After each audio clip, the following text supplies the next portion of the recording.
আজি आमे गोटे बहुत पुराणा आउ माने बहुत रहस्यमय कहानी भितरकू जिबा। आम पाखरे जो तथ्य अछि सेथिरे दुईटी परस्पर विरोधी पूजा कथा कुहा जाइछि। गोटिए पूरा शांत आउ अन्यटी रक्ताक्त। अच्छा, किंतु सबुठु कमाल कथा हेउछि ए दुईटीर आरंभ गोटिए ही जागरु। तो आज आमे सेही रहस्य पर पर्दा उठाइबा। निश्चय। तेबे ए कहानीर आरंभ हेउछि नवम शताब्दीरु।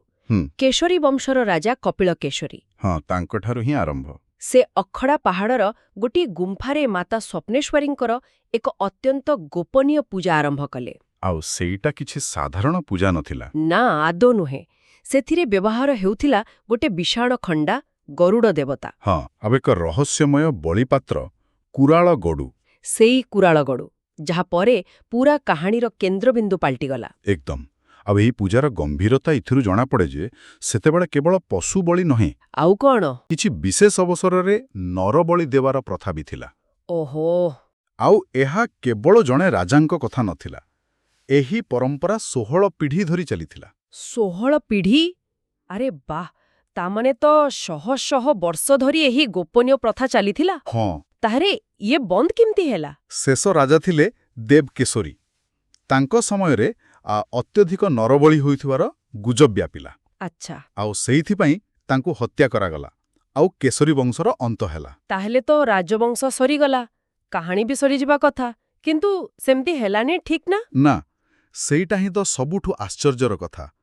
राजवंश शेष हैला, किंतु पूजा बंद हेलानी। तापरे स्थानीय जमीदार माने सेही पूजा को जारी रखिले।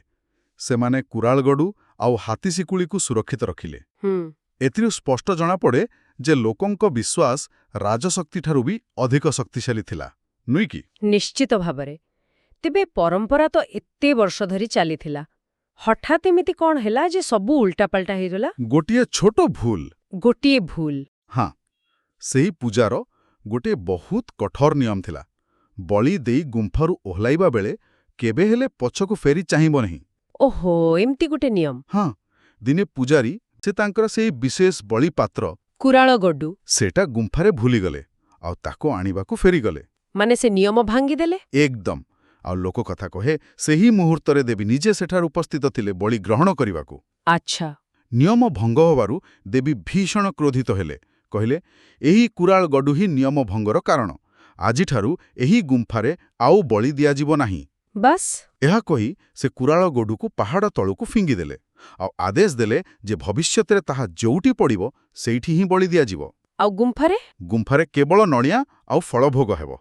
गुटे भूल पई एत्ते बड़ परिवर्तन, तेबे यार परिणाम कोन हैला? एही गोटिए घटना सेही पूजाकु दुई भागरे बांटी देला। दुई भागरे? हाँ, प्रथमटी हेला गुंफारे माता स्वप्नेश्वरींक पूजा, जहा समस्तंक पाई खोला। सेठी कोनोसी बलि नाही। एहा देवींकर शांत स्वरूप। आउ द्वितीयटी? द्वितीयटी हेला बेलसेरियन माता, जोठी सेही कुराला गळु पड़िथिला। सेठारे देवी ग्रामदेवी रूपरे पूजा पाआंती। सेठार नियम कोन? सेठी प्रवेशर कठोर नियम अच्छे आउ वर्षकु थरे सामूहिक पशुबली दिया जाए। तेणु गुटिए देवी गुटिए परंपरा, किंतु पूजारींकर गुटिए भूल जोगु दुईटी संपूर्ण अलगा परिचय सृष्टि हैला। हाँ, राजवंश नहीं, किंतु विश्वास आजी भी दुईटी रूपरे बंची रहिछि। एकदम। आउ एही कहानी माने गोटे गभीर प्रश्न सृष्टि करे। किपरि नियम एवं ताहार उल्लंघन शताब्दी शताब्दी धरी आम विश्वास और सामाजिक प्रथागुड़िकर विवर्तन को आकार देई थाए। हर हर महादेव। वीडियोटी को पूरा देखिथिबारु बहुत बहुत धन्यवाद। जदि आपणको वीडियोटी भलो लागिला वीडियोटी को लाइक करि दियंतु एवं निज सांग साथींक सह शेयर करि दियंतु।